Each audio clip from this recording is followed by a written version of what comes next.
Suyan, cuando quieras. Bueno, ya, para un segundito. Eduardo, Sí. Muy buenas tardes. empezamos. Lucian se va a Empezamos. presentar ahora. Perfecto. Ahora, ¿ahí se me escucha? Sí. Ahora es el turno de Eduardo Méndez con su charla El arte de comunicarte conscientemente. Eduardo es coach personal, profesional y educativo, formado en inteligencia emocional y programación neurolingüística. Es terapeuta psicocorporal y experto en técnicas de relajación y desarrollo interior. Maestro de yoga, tai chi kung y kung fu. Eduardo Méndez, el arte de comunicarte conscientemente. Muy buenas tardes a todos y a todas.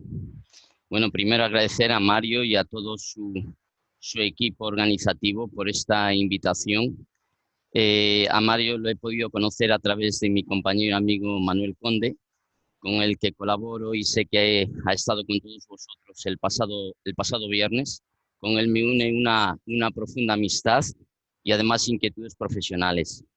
Cuando me comentaron la posibilidad de impartir esta conferencia hacia el mundo del fútbol, lógicamente para mí creaba una inquietud y un interés sumo porque, como muy bien me has descrito, yo me dedico a la docencia, sobre todo a la docencia tanto deportiva, impartiendo también actividades cuerpo-mente y actividades de salud.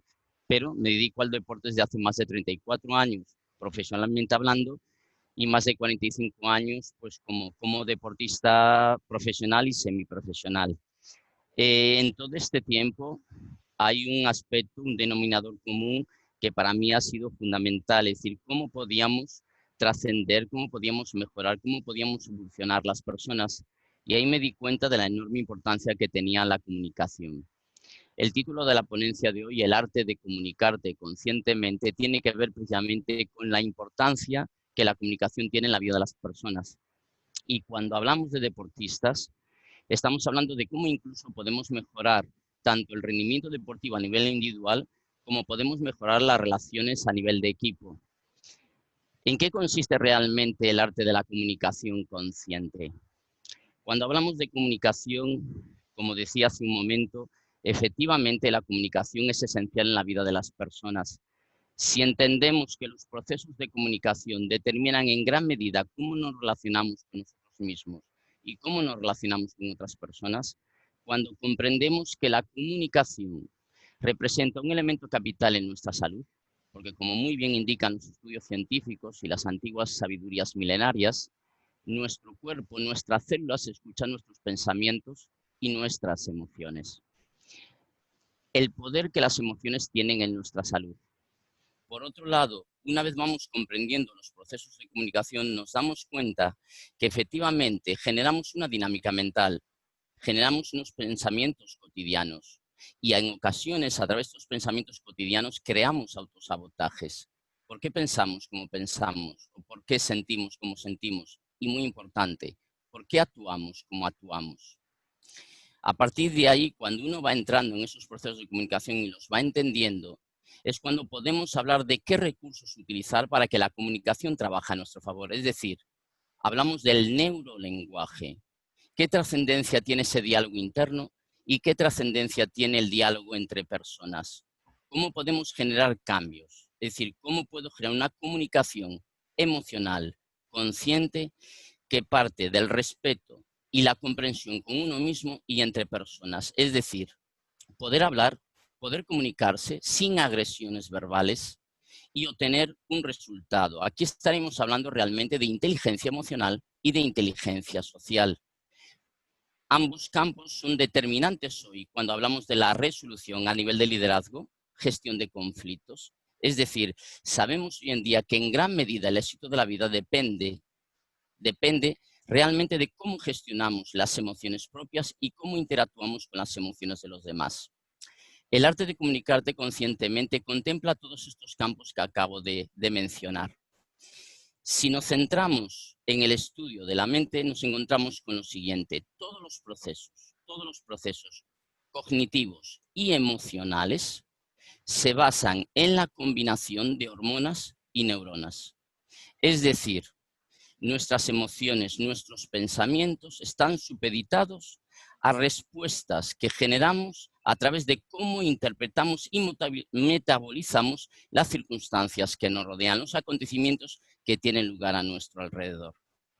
En esto se basa una ciencia muy actual, pero de enorme y estudio profundo, como es la psiconeuroinmunología, que lo que hace es estudiar la relación de la mente y el cuerpo, y del cuerpo y de la mente. Si tenemos en cuenta esto, nos damos cuenta que efectivamente nuestros pensamientos determinan en gran medida cómo nos sentimos y cómo actuamos. Es decir, nuestra dinámica mental determina en gran medida la calidad de la salud y la calidad de mi vida. Dicho de otra manera, mi cuerpo es la respuesta a mi dinámica mental. Es verdad también, y aquí tiene mucha importancia el ámbito del deporte, que de la misma manera que la mente influye en el cuerpo puede convertirse también en una herramienta de cambio, en un vehículo de transformación. Es decir, a través del cuerpo puedo modificar estados de ánimo. Se puede convertir realmente en un elemento transformador. Si tengo en cuenta esta dinámica, esta conexión, esta interacción mente-cuerpo y cuerpo-mente, debo de entonces entender cómo funciona realmente mi mente, cómo generamos los pensamientos, o al menos unos cuantos principios que nos expliquen esa dinámica que nos va a llegar a lo que es la biología y la fisiología emocional. Los pensamientos, según los estudios, demuestran que los pensamientos son responsables de nuestros estados de ánimo. Es decir, todas las interpretaciones que hago de todos los acontecimientos que tienen lugar a mi alrededor determinan la forma de sentir y la forma de actuar. ¿Qué ocurre? Que esa interpretación de esos acontecimientos se produce de manera tan rápida, tan dinámica, que muchas veces no somos conscientes. De hecho, la neurociencia nos indica que el 90% de nuestros pensamientos se producen de manera automática y apenas un 10% de manera consciente, y que solo lo que está en el plano consciente es susceptible de ser modificado. Esa interpretación de que los procesos se producen de manera tan rápida ha llegado a una conclusión errónea muchas veces en las personas, que es pensar que son las circunstancias y las propias personas las que de alguna manera determinan cómo pensamos y sentimos y actuamos. Y no, es la significación que damos a esas circunstancias y a esas personas. Pongo un ejemplo sencillo. En un elemento cotidiano, una climatología como la lluvia, para unas personas puede ser un momento, un motivo de satisfacción porque limpia la atmósfera o porque favorece una determinada cosecha. Y para otras personas puede ser un momento de frustración porque ese día nos está perjudicando, incomodando en una situación de ocio con nuestra familia o con amigos. Voy más allá. Personas que en un momento determinado tienen una circunstancia, un obstáculo, una dificultad en su vida. Unas personas les provoca una parálisis, un obstáculo, se bloquean, crean una indecisión, y sin cambio para otras personas es un motivo de crecimiento, de cambio, de transformación, de superación. Es decir, el mismo acontecimiento no determina la misma respuesta en las personas. Esto demuestra que efectivamente es esa significación que damos y no la circunstancia o el hecho en sí o la persona en sí. Por otro lado, el pensamiento también nos demuestra, según la neurociencia, que efectivamente, cuando yo, por ejemplo, genero un estado emocional negativo, los pensamientos se vuelven recurrentes, es decir, también negativos. Si una persona está deprimida, se va a ver sí mismo en tonos pesimistas, oscuros. Si en ese momento tiene que resolver una situación, posiblemente vea dificultad, incluso situaciones insalvables. Y no solo se ve a sí mismo, sino incluso ve todo el mundo, toda la percepción que le rodea. Cuando realmente nos damos cuenta de ese proceso, resulta que llega la neurociencia y nos indica también en el ser humano, cerca del 80% de los pensamientos que producimos tienden a ser negativos y solo un 20% positivos. Y de los negativos, o son destructivos o son inútiles. Ahí vemos constantemente la trampa que se está generando. ¿Cómo salir de esa bucle? Sin en cambio, cuando una persona se encuentra en una situación de satisfacción, de equilibrio, de bienestar, y tiene que ir en sus recuerdos a un momento positivo, emanan con facilidad pensamientos y recuerdos positivos. Y un tercer aspecto muy importante también a tener en cuenta, un tercer principio, todo empieza en el pensamiento. Cuando nos damos cuenta del poder del pensamiento, podemos comprobar que si cambiamos la forma de pensar, podemos cambiar la forma de vivir, podemos cambiar nuestra mente, entrenarnos en esa habilidad. Es clave. Pero ya que estoy hablando de tomar conciencia, recordemos que la conciencia hace referencia al conocimiento que tiene la persona de sí mismo, de su entorno, de sus sentimientos, de sus actos. Tomar conciencia para cambiar. Pero es posible cambiar cuando tenemos una costumbre, tenemos un hábito, una habituación de pensar de una determinada manera. Y también aquí, permitidme, me voy a apoyar en la ciencia, en la neurociencia. Efectivamente, porque la conducta es modificable, es decir, plasticidad. Y hace apenas 50 años se comprobó científicamente que el cerebro del ser humano tiene una cualidad natural, que es la neuroplasticidad. Es paradójico porque esta cualidad, la ciencia, las sabidurías milenarias, más de 2500 años atrás ya hacían mención a ella. Esta capacidad indica que a través de la experiencia, de nuevas conductas, de aprendizaje, de nuevos conocimientos, generamos surcos y estructuras neuronales nuevas. Es decir, el cerebro está capacitado para modificar. Es más, de ese estudio del pensamiento y de la mente humana, hace apenas 20 años, se pudo ratificar también otro conocimiento que venía ya de antaño, que es la neurogénesis, la capacidad de generar neuronas nuevas, que más adelante haré alguna pequeña mención al respecto. Cuando nos damos cuenta que efectivamente podemos cambiar, que la ciencia ratifica que tenemos capacidad de modificar para mejorar, para evolucionar, para transformarnos, entonces nos encontramos que efectivamente ese cambio tiene que producirse. ¿Pero por qué debe de producirse? Bien, ¿qué influencia tienen los pensamientos en el cuerpo? Cuando hablamos en este congreso, muy identificado con el mundo del deporte y del fútbol, hoy en día prácticamente todos los equipos profesionales cuentan con un gabinete de asesores en el ámbito emocional, psicólogos, etcétera, porque se ha podido comprobar que efectivamente el estrés mal gestionado tiene una enorme implicación en lesiones, en sobrecargas. Bien, ¿qué impacto tienen las emociones en nuestro cuerpo?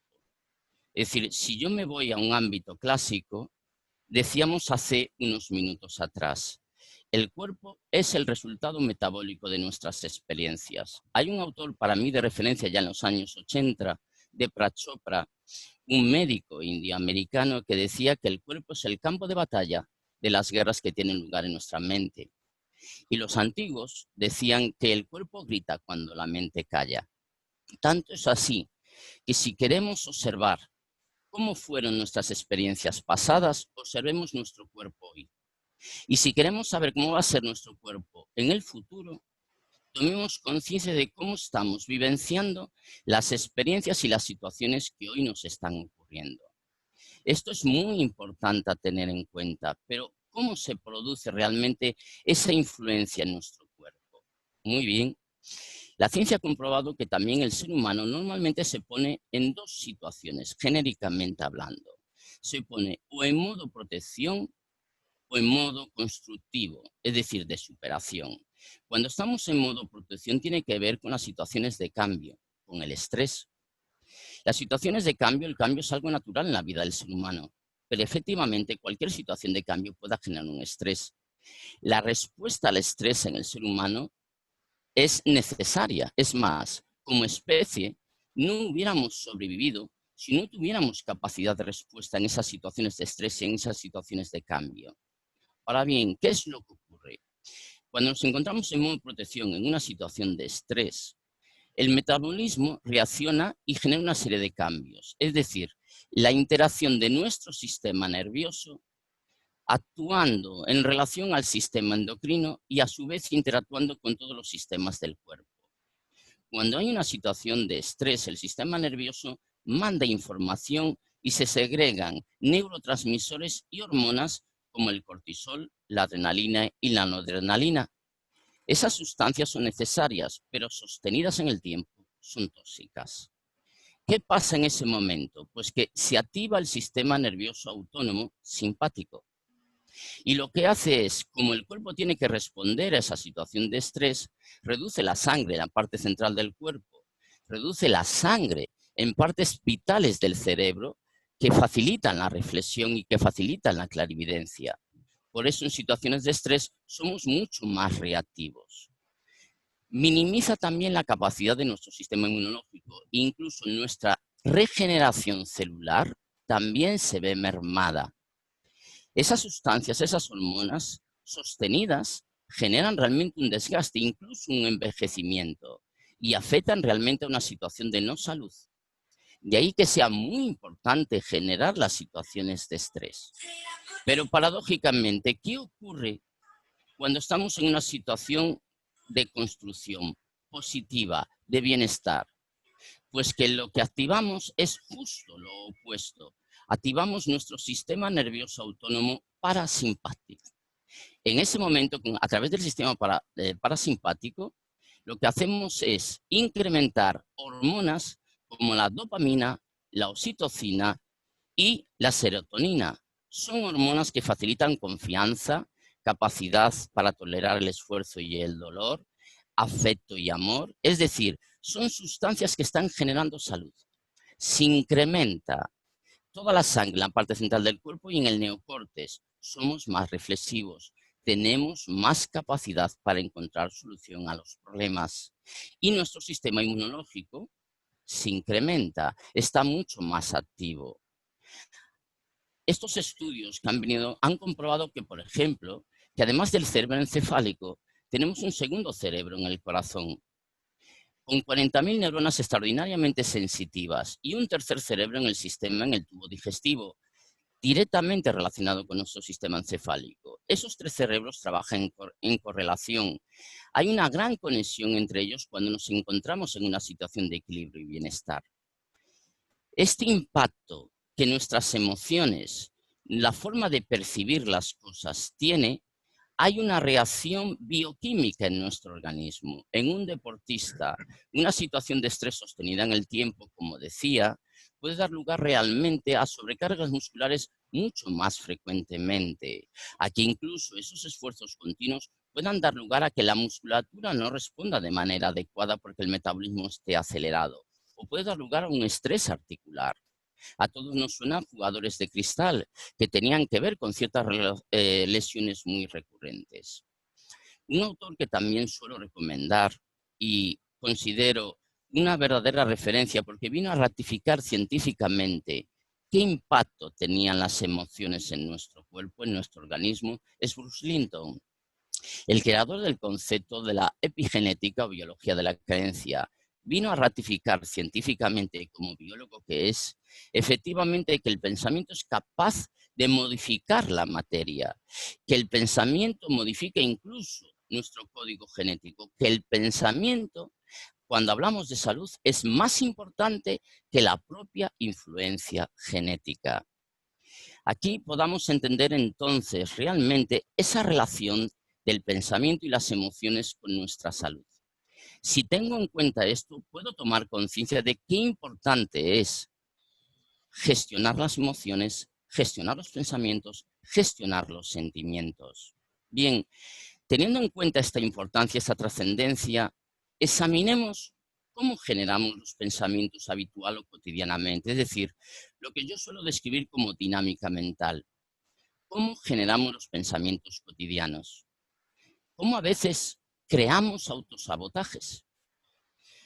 Aquí hay una serie de aspectos que hoy quisiera destacar en esta conferencia. Lo primero es hablar de las líneas del tiempo. Las realidades separadas en el tiempo. El pasado, el presente y el futuro. La propia neurociencia también aquí ha estudiado lo siguiente. El ser humano se pasa más tiempo en el pasado y en el futuro que en el momento presente. Cuando esto lo explico, a veces llama la atención, ¿no? Yo estoy en momento presente. Pues la ciencia ha demostrado que no es así. ¿Cómo actúa? Bien, de la forma siguiente, cuando algo ocurre ante nosotros, lo habitual es que lo asociemos de manera consciente o no consciente la mayoría de las veces con un suceso, un acontecimiento o una experiencia que hemos tenido en el pasado. Y en muchas ocasiones de esa asociación, de ese análisis, de ese juicio, enseguida proyectamos una posible situación de futuro. Es decir, estamos constantemente viajando del pasado y al futuro. Y permitidme aquí, como muy bien se ha hecho mención, yo llevo dedicándome muchísimos años al ámbito de actividades también psicofísicas como el yoga y el tai chi. Estas sabidurías milenarias hacían mención a un elemento clave en la evolución y el conocimiento del ser humano, que era el discernimiento. ¿A qué se referían? Se referían a algo que tiene consonancia y conecta con los estudios actuales a nivel psicológico, y es el discernimiento para asociar lo que es real de lo que no es real. Por ejemplo, partamos de la base, y esto es algo evidente científicamente hablando. Lo real es lo que está ocurriendo en el momento presente. El pasado y el futuro no existen. El pasado ya fue y el futuro está por venir. Entonces, si realmente lo real es el momento presente, ¿por qué estamos constantemente viajando? Pongo un ejemplo sencillo que refuerza lo que quiero decir. En muchas ocasiones las personas podamos cometer un error y de repente algo que en el pasado nos hizo un cierto daño emocional, lo volvemos a recordar y nos estamos haciendo daño. Nuestro cuerpo reacciona. ¿Por qué?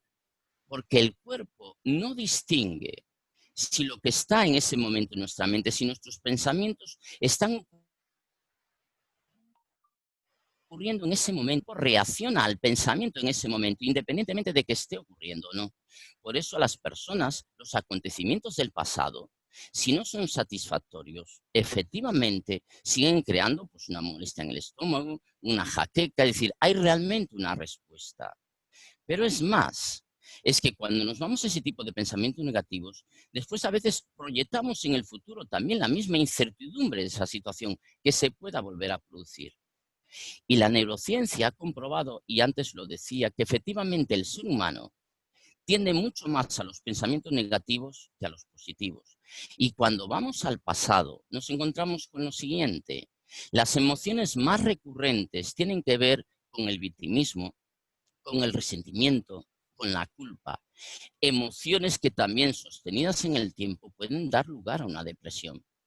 Y cuando proyectamos demasiado tiempo, demasiada atención en el futuro, nos encontramos que los anhelos y los miedos, y en este caso los miedos enfocados en el miedo a tener algo que se tiene o a no alcanzar algo que se desea, y ahí se produce una situación de ansiedad.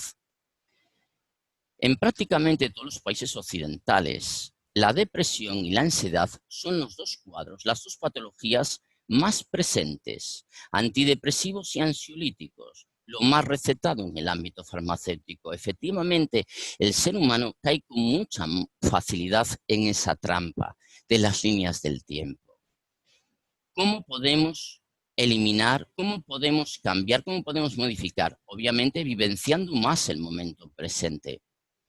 Una de las técnicas que hoy está teniendo mucha resonancia a nivel mundial, mucho eco, es el mindfulness. Esta técnica realmente procede de las técnicas milenarias. Es la capacidad de estar en el momento presente, en el aquí y en el ahora. ¿Qué herramientas se utilizan?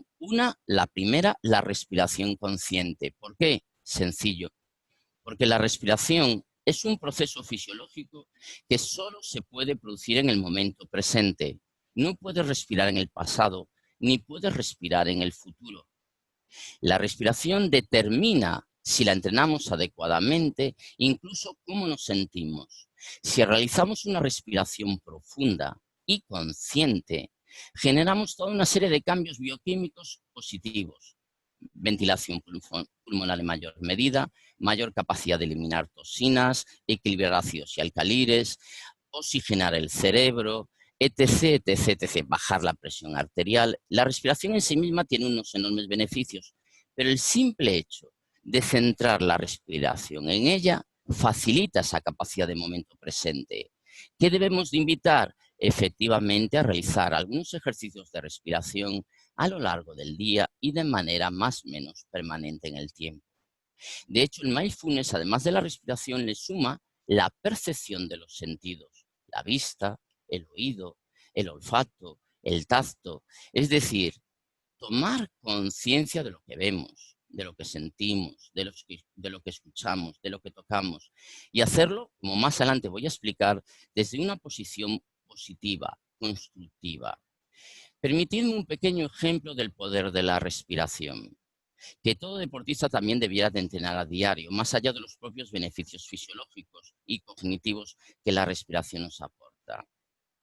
Os pediría que durante apenas unos momentos, por favor, si podéis estar sentados mejor, podría hacerse de pie, que por favor, tal y como estáis sentados, veamos unos pequeños detalles de la colocación del cuerpo.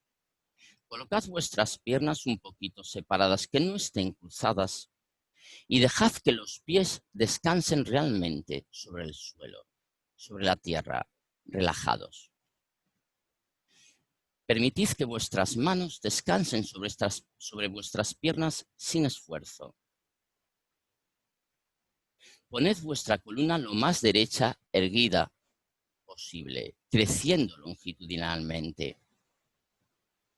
Sentid que crecéis también el cuello y bajáis ligeramente el mentón hacia el pecho. Cerrad los párpados con suavidad, sin esfuerzo. Y ahora, sentid el aire entrar por la nariz y sentid el aire salir despacio entre los labios. Notad el suave roce del aire al entrar por la nariz y notad el suave roce del aire al salir entre los labios. Dejad y provocad al mismo tiempo que la respiración se vaya volviendo un poquito más profunda, más larga en el tiempo, tanto al inspirar como al exhalar. Podemos incluso percibir ese suave sonido al inspirar y al exhalar. Notad ahora el suave movimiento en el pecho. Y cuando inspiréis, facilitad esa amplitud en el pecho, en la caja torácica, incrementando el perímetro, notando que el pecho y las costillas se expanden en todas las direcciones. Y notad cómo al exhalar el pecho se relaja sin esfuerzo y reduce su perímetro.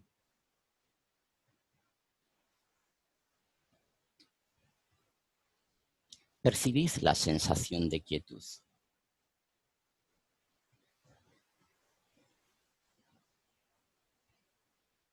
Dejad que esa sensación os bañe interiormente, como una ducha interior.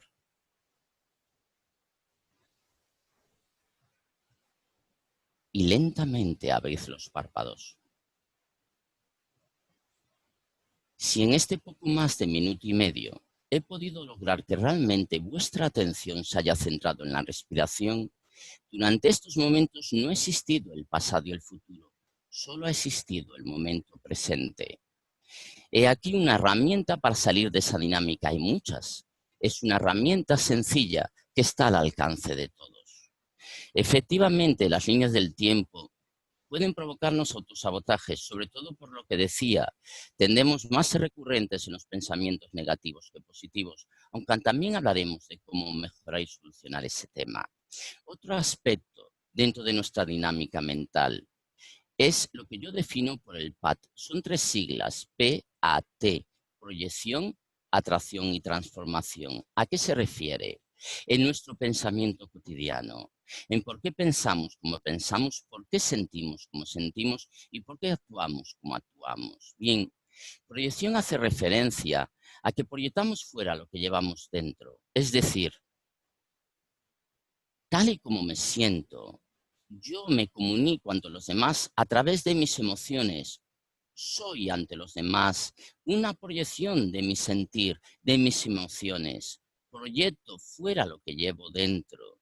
Es muy importante porque debemos darnos cuenta que si en un momento determinado nuestro pensamiento, nuestro ánimo no está en la dirección correcta, seguramente aquello que estamos comunicando no es lo que deseamos comunicar. Por otro lado, la atracción. ¿Qué quiere decir? La atracción es que atraemos lo que comúnmente pensamos. ¿Tiene que ver con la famosa ley de la atracción? Sí, pero muchas veces esta ley no fue correctamente interpretada. Esta ley no se refiere a que cuando tú deseas algo, necesariamente ya lo vas a obtener. No necesariamente es así. Sí, tú deseas algo, pero para alcanzarlo tienes que convertirte en aquello que deseas. Tienes que vestirte, sentir, ver, oír en aquello que deseas. Qué bien nos viene esto en el mundo del deporte. Efectivamente, debemos convertirnos en aquello que deseamos para ser obtenido. La famosa autoprofecía cumplida, la ley de Pigmalión, esto ha servido para hacer importantes estudios en el ámbito de la psicología. Hacía referencia a esa bella historia del rey Pigmalión, que en su búsqueda de encontrar una pareja, una mujer que le complementase un ideal, al no encontrarla se refugió en la escultura. Y claro, esculpió una escultura de la cual realmente se enamoró, la adoraba. Y la diosa Afrodita, viendo ese amor incondicional, cumplió una realidad. Y esa escultura llamada Galatea la hizo una mujer realmente de verdad para el rey Pigmalión. Ahí surgió de esa leyenda el principio de la autoprofecía cumplida. De ahí se hicieron estudios. En Norteamérica, un famoso estudio que está registrado fue que a una serie de profesores se le asignaron un grupo de alumnos al principio del curso indicándoles que eran alumnos con un grado, con un coeficiente intelectual muy elevado. Efectivamente, al acabar el curso escolar, las notas de sus alumnos eran muy, muy elevadas. ¿Qué es lo paradójico? Pues que no era cierto. Esos alumnos tenían, aparentemente, un nivel cognitivo, intelectual, dentro de la media. Pero al tener los profesores esa percepción, al que realmente que eran alumnos especiales, cuando surgía una duda, su empeño era tal que ponían todo de su parte para ayudar a esos alumnos. Esa perspectiva, esa expectativa de los profesores en los alumnos hizo que su comportamiento facilitara el crecimiento. Fijaros cuán importante es esto en el rendimiento de un equipo.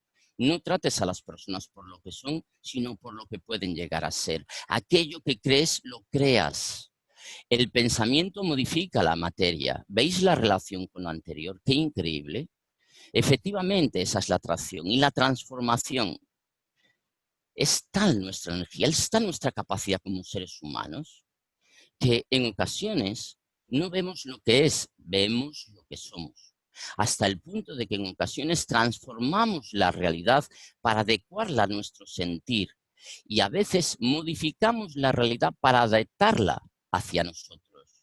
Esto nos hace ser cautos para que cuando realmente, como decía antes, no estamos en un estado de ánimo positivo, seamos cautos.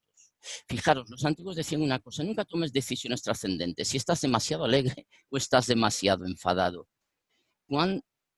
¿Cuánta inteligencia había en esta pequeña cita, en este axioma? Efectivamente, proyección, atracción, transformación son elementos que también determinan nuestro pensamiento cotidiano. A partir de ahí, otro aspecto clave, las creencias.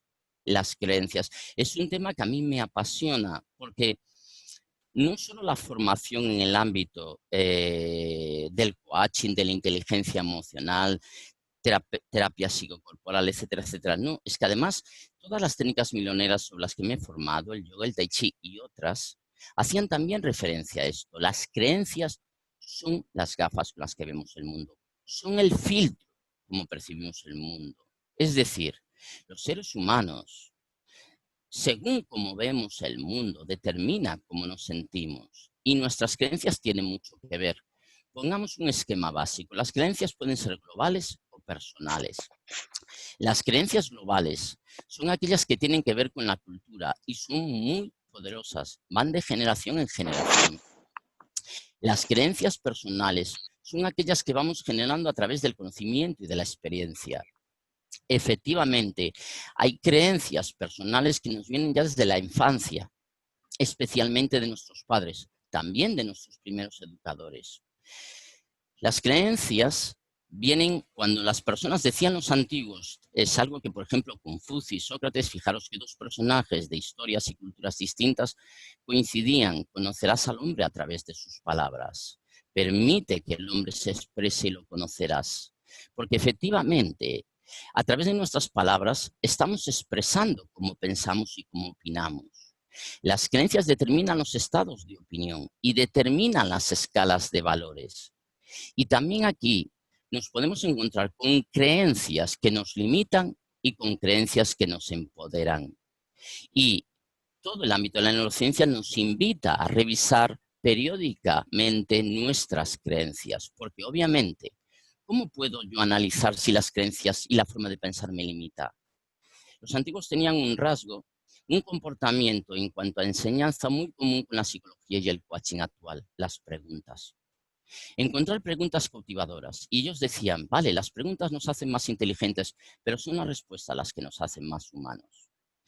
Una pregunta clave: aquello que estoy pensando, aquello que estoy sintiendo, aquello que estoy haciendo, ¿me está acercando al lugar que yo deseo estar? Esta pregunta hecha en conciencia, con sinceridad desde el corazón, nos va a estar dando una orientación clave si la forma en la que yo tengo de pensar, sentir y actuar es la correcta o no. Y debo de revisar. Las creencias en el mundo del deporte también son muy potentes. Es decir, hay creencias, por ejemplo, las creencias decía que determinan nuestras escalas de valores. Y de hecho voy a hablar más adelante del tema de los valores. Pongamos un ejemplo cotidiano y sencillo: el tema del orden. Cuando una persona en su vida, en su escala de valores, tiene el orden como muy prioritario, lo que va a asociar es que todas las personas que sean ordenadas serán personas coherentes, honestas, sensatas, entregadas, confiadas, personas con las que van a lograr objetivos, con las que podrías viajar al final del mundo. Y cuando vas a un lugar y encuentras un lugar que está ordenado, tu percepción del lugar y de las personas que regentan ese lugar será inmaculado. Y lo contrario, si ese lugar no presenta el orden que podamos tener en cuenta como algo idílico según nuestras creencias. Esto vemos como esa forma de pensar determina, pero puede ser cualquier otro aspecto.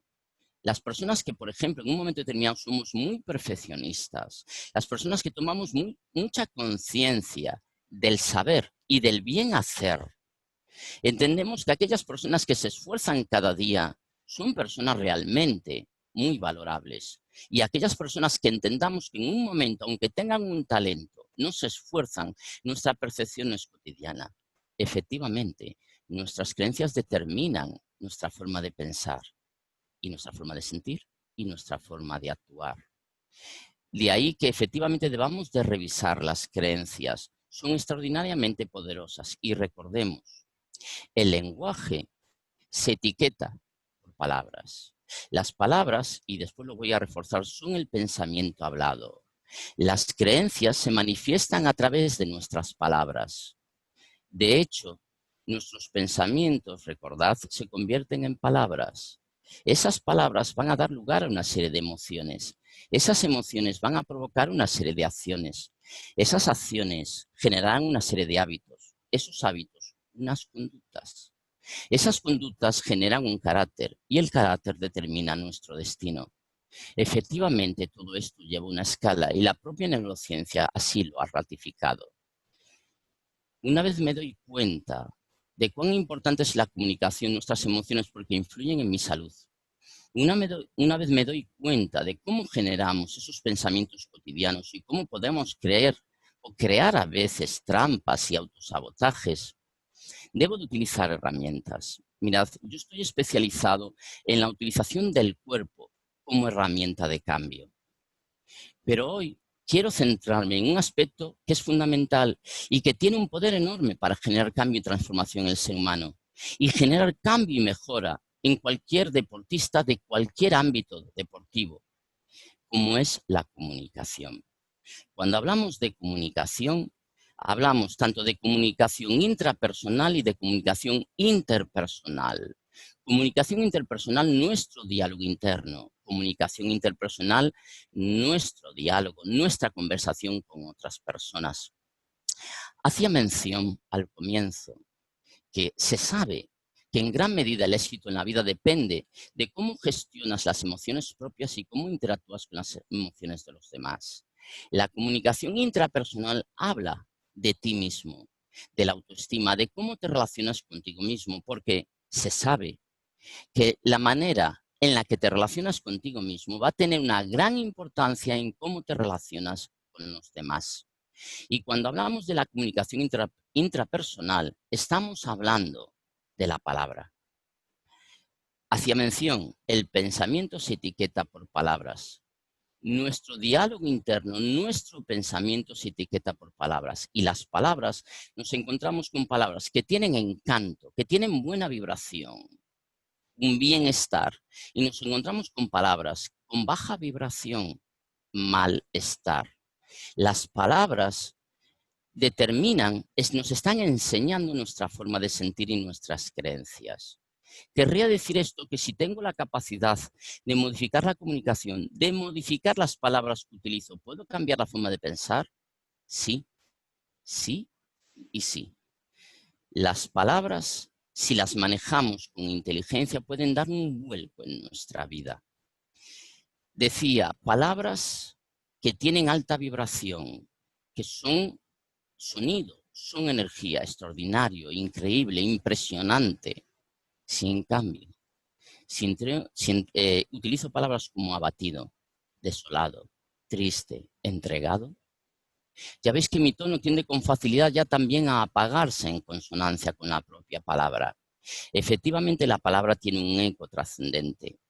Cuando yo tomé conciencia de esto y a través del estudio y de la experiencia en mi ámbito docente, me di cuenta que efectivamente tenía que generar una serie de dinámicas y crear una metodología.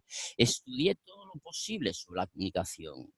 Observé los grandes autores que había a este respecto y vi cómo poder aplicarlo. Tenía un gran banco de pruebas, que eran mis clases diarias, impartiendo 6, 7 y 8 clases diarias.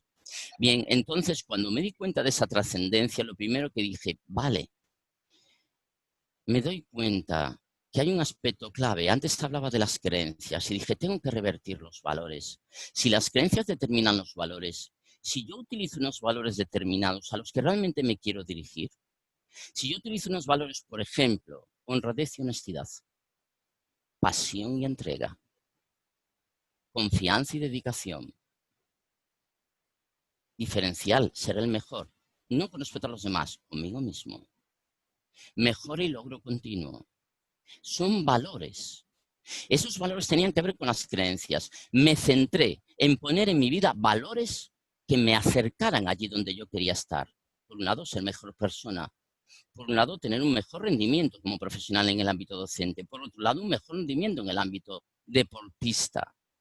Efectivamente, construí y trabajé por unos valores que me capacitaran.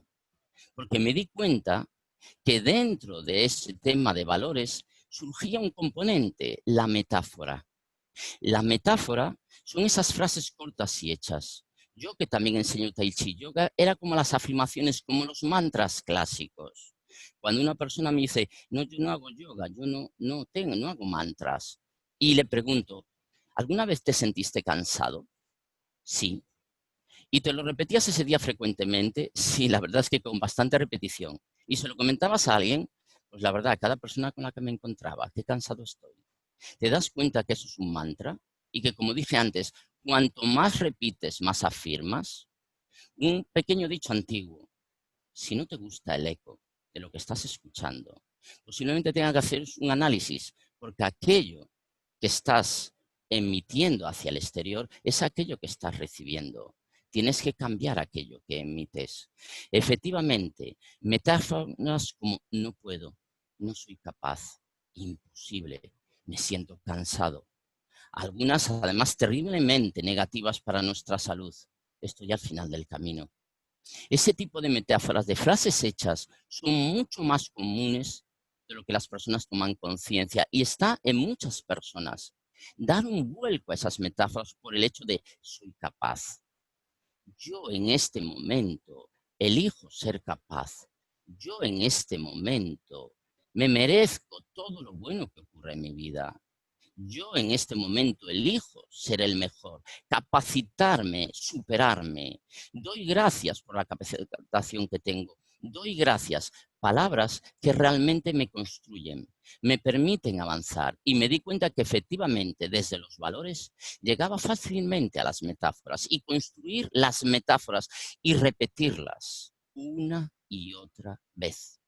Trabajar sobre ellas para cambiar mi lenguaje interior, para cambiar mi dinámica interior.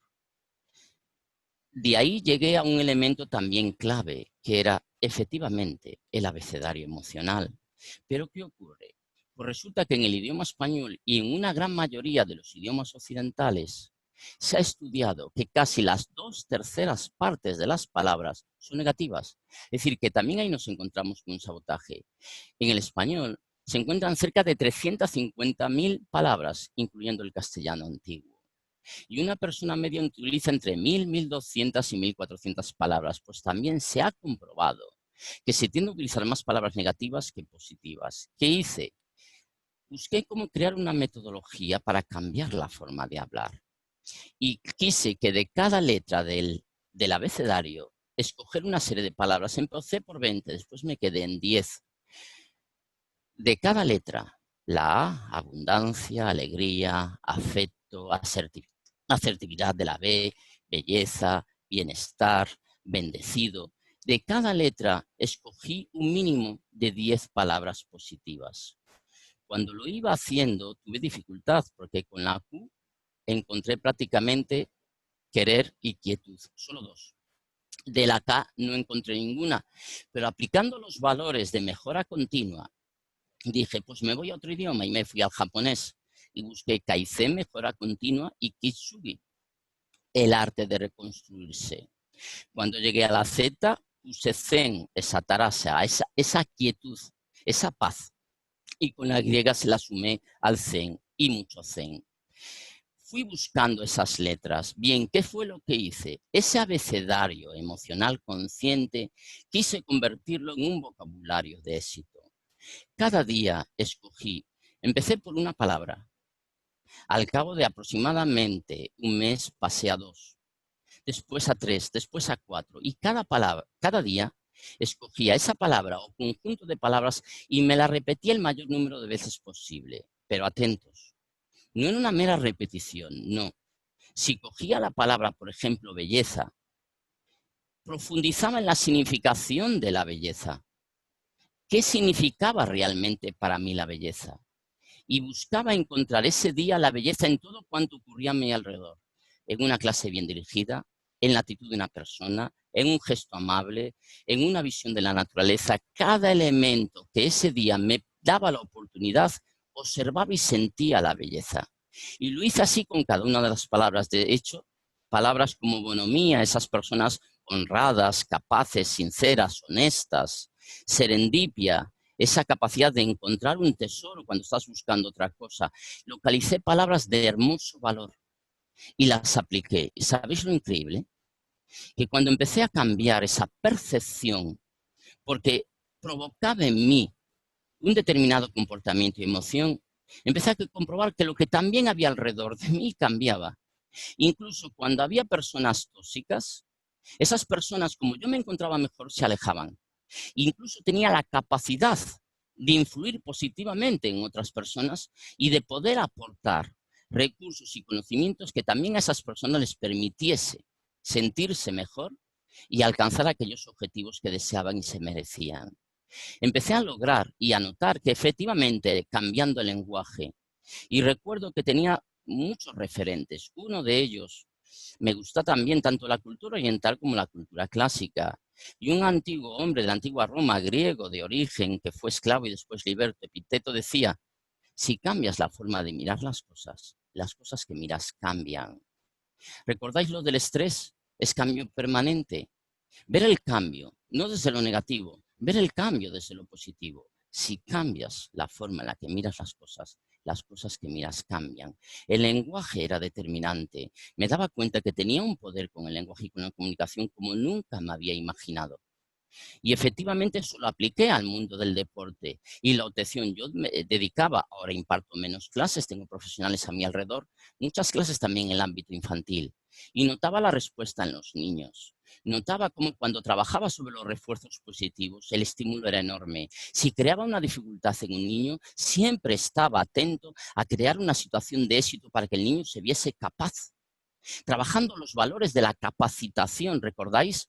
No trates a las personas por lo que son, sino por lo que puedan llegar a ser.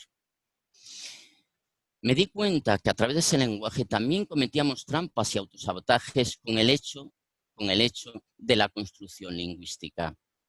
Me di cuenta que a veces no ordenábamos las frases correctamente y que dentro de esas palabras que no debíamos utilizar, como el no puedo, no soy capaz, el tengo que. Pongo un ejemplo clásico. No puedo alcanzar el éxito porque no tengo dinero.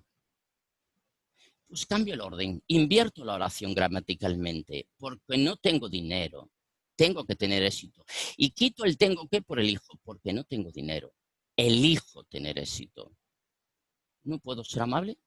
Porque a mi alrededor hay personas tóxicas. Porque hay personas tóxicas a mi alrededor, elijo ser amable. No puedo abrir un negocio porque tengo hijos, ya sabemos la dificultad del tiempo, porque tengo hijos, elijo abrir mi negocio. Es decir, cambio la excusa, cambio el obstáculo, cambio el problema en oportunidad, en causa-efecto, en propósito, en misión, cambiando la forma de hablar, cambiando la forma de construir el lenguaje. Cambiaba las excusas, las trampas del verbo, de la palabra, en realmente palancas de acción. Conocimiento es saber hacer, sabiduría es hacer, pasar a la acción.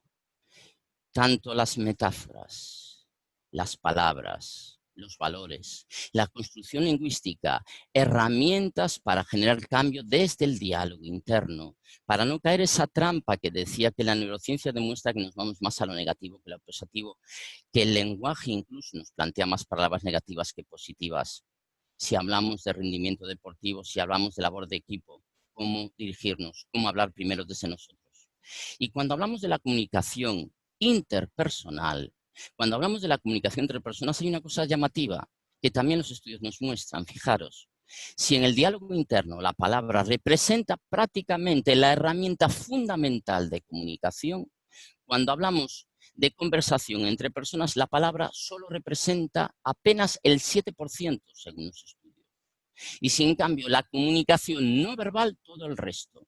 El paralenguaje, en torno al 38% de la comunicación. El paralenguaje es que lo más importante no es lo que dices, sino cómo lo dices. El timbre, el tono, la pausa, el ritmo, la intensidad con la que hablas. Comunica mucho más que la palabra en sí. Si yo a una persona desde la sonrisa le digo, tontito, algo no apreciativo, puede no tener gran calado, pero si yo en ese momento digo un altisonante, grave, realmente causa mala sensación. Efectivamente, no es lo que digo, es cómo lo digo. Y muchas veces no somos conscientes de ello. Cómo nos dirigimos a los demás es clave, porque transmitimos mucho más, insisto, en cómo decimos las cosas que en lo que decimos en sí mismo. Y fijaros, si el paralenguaje representa el 38%, nos encontramos que el cuerpo representa el 55%. Nuestro cuerpo, cuando hablamos, por un lado, la prosémica, que es la arquitectura del cuerpo, cómo está nuestro cuerpo colocado y el manejo de los espacios entre personas. Explicaré que es muy importante tener en cuenta esto, pero muy importante. A partir de ahí... Tenemos que ir ya, tiempo se nos va acabando. Vale, Sí. perfecto.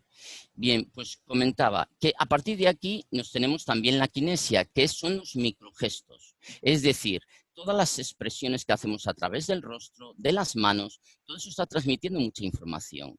De hecho, las personas muchas veces no son conscientes y pensamos que nos han escuchado o que nos han visto y realmente pensamos de esa manera y le estamos transmitiendo una información por otros canales.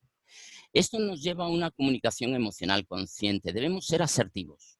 Debemos ser ecológicos y debemos ser empáticos. Asertivos quiere decir que debemos realmente expresar aquello que pensamos y sentimos, desde uno, respetando al otro, pero debemos transmitir aquello que nos expresamos, aquellas emociones que nos dejamos dentro, no son adecuadas para nuestra salud y no facilitan la comunicación.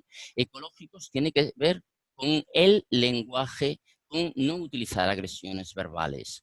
¿Puedo afirmarme sin anular al otro? ¿Puedo escucharme o ser escuchado sin anularme a mí mismo? Se puede hacer. Y empático es la capacidad de escuchar a las otras personas, de ponerme en el lugar de la otra persona, no juzgar, no prejuzgar y poder ver a través de sus ojos, escuchar a través de sus oídos y ponerme en sus zapatos. Muchísimas gracias. Me han quedado temas por decir. Es un tema que seguro que se va a notar que a mí me apasiona. Sé el poder que el lenguaje tiene, sé el poder que la comunicación puede generar en el rendimiento de un equipo y en el liderazgo, en la gestión de conflictos. Sé la importancia de la suma de esfuerzos cuando hablamos de un equipo de fútbol, por ejemplo, y es una temática que a mí, desde luego, como se habrá notado, me apasiona. Muchísimas gracias y disculpar dentro de la extensión que haya podido tener. Muchísimas gracias, Eduardo. Ha sido un placer también. Ya se nota que te apasiona, que te gusta y tendremos más ocasiones de poder invitarte y que también podamos seguir y darte también un poco más de tiempo para que puedas exponer todo lo que tú quieres transmitir. Y pues muchísimas gracias, de verdad, de todo corazón. La verdad es que esta oportunidad yo agradecido. Siempre menciono a mi amigo y compañero Manuel Conde, porque llevo trabajando con él de la mano y es un extraordinario profesional. Y a ti, que he tenido la oportunidad de conocerte, de verdad, gracias por esta oportunidad y un placer. Y muchísimas gracias a todas las personas que hayan tenido la oportunidad en un mes de julio, que no es fácil, la oportunidad de seguir esta conferencia. Yo, si vienen de parte de Manuel, que es un crack, estoy seguro que a quien me trae es otro crack. Muchas gracias. Muchísimas gracias, de verdad, de corazón. Un abrazo a todos. Duyan. Sí, si alguno le quiere hacer alguna pregunta a Eduardo. Sí. Sí.